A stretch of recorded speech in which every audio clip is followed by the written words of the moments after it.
We all know it's important to save money, but how do you do it when there are so many things to spend?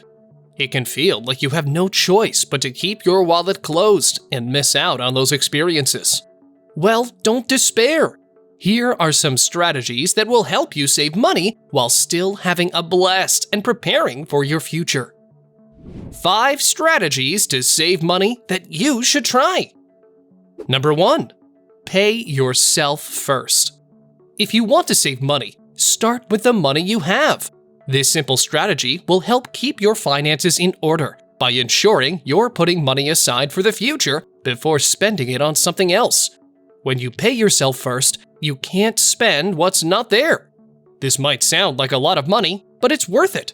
Paying yourself first means taking money out of your paycheck and putting it in savings before you spend any bills or buy anything else. This way, if you get paid $3,000 a month and set aside $600 for savings, you'll always have that money available for an emergency or unexpected expense. You may not worry about whether you'll have enough left over for rent or mortgage, bills, food, and more. It's an excellent way to build up an emergency fund or start saving for retirement. If you're unsure how much to set aside, start with 20% of your income. Adjust it up or down as time passes based on what feels like enough for you. You must ensure that your basic needs are taken care of to do what you love and feel good about yourself.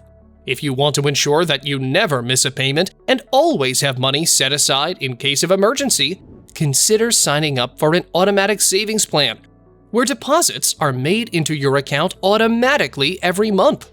This way, there will never be any chance of forgetting or falling behind. This strategy can help you get started on your financial goals, even if they seem far away right now. Number 2. Keep track of your spending. Keeping track of your spending is a great way to determine where you're overspending and how much you're wasting. It's easy to overlook where your money goes when you don't track it.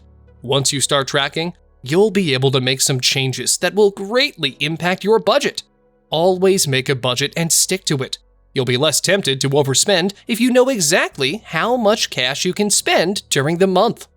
Getting caught up in the daily grind is easy, but that doesn't mean you should let your money slip away.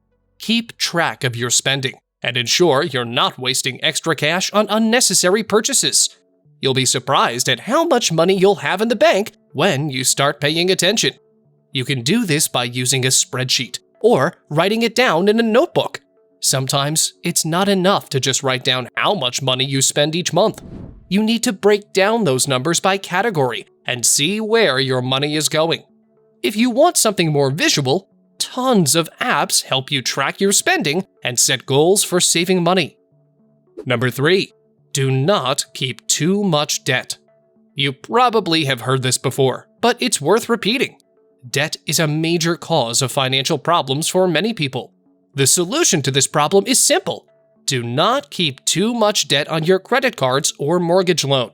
Instead, try to pay off your debts as quickly as possible so you can get out of the hole without worrying about how much money you owe each month. If you are struggling to pay back your debt, you must take action as soon as possible.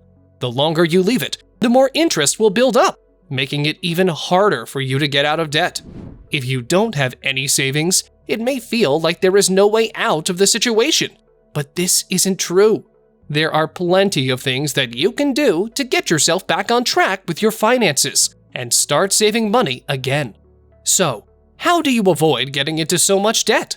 Start by looking at your credit report.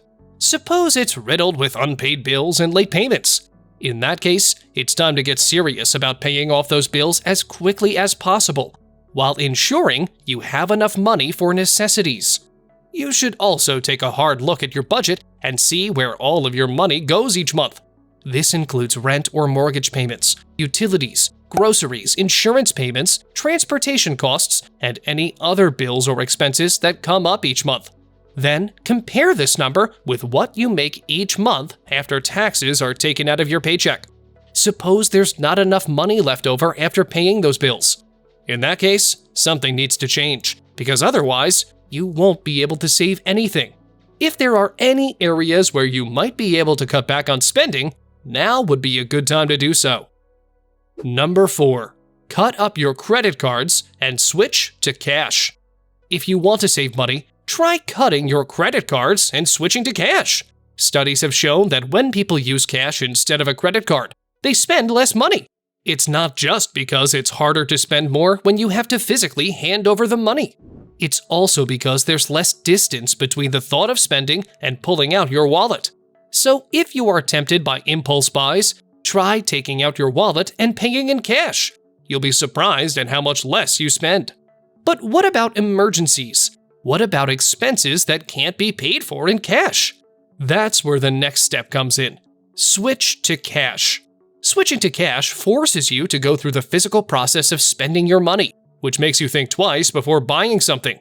Plus, it's easier to see how much money you have left after paying for an expensive purchase if you have to hand over actual bills and coins. Credit cards are great for convenience, but they can get you into trouble if you're not careful. When you're spending money with a credit card, you don't feel the effects until later. Your bill comes due, and suddenly you're paying interest on everything. But when you're spending cash, it's right in front of you. Switching to cash will force you to spend less and be more aware of your spending. Number 5.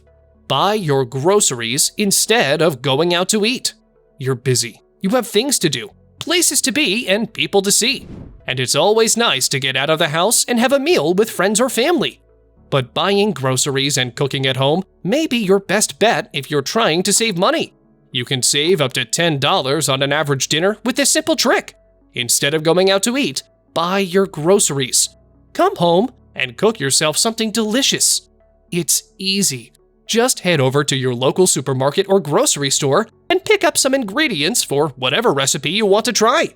Then head home, listen to music, open up some wine or beer, and start cooking. Restaurants often use more expensive ingredients than you might find at the grocery store. It's easy to get sucked into the idea that eating out is fun and cheaper than buying your groceries. But the truth is, if you're planning on saving money, you'll need to be smart about how you spend it. And eating out is never a good idea, unless you're trying out a new restaurant or going with friends. It can be easy to fall into a vicious cycle of spending more than you earn without realizing why you're doing it. Still, you can make a lasting difference by planning and being smart with your money. It's a day-to-day thing, so don't expect big changes overnight. But before long, you'll have a healthier balance in your account and feel better about having saved hundreds of dollars over the years. Remember, you are awesome. You are great. You can do amazing things. Believe in yourself, and I believe in you.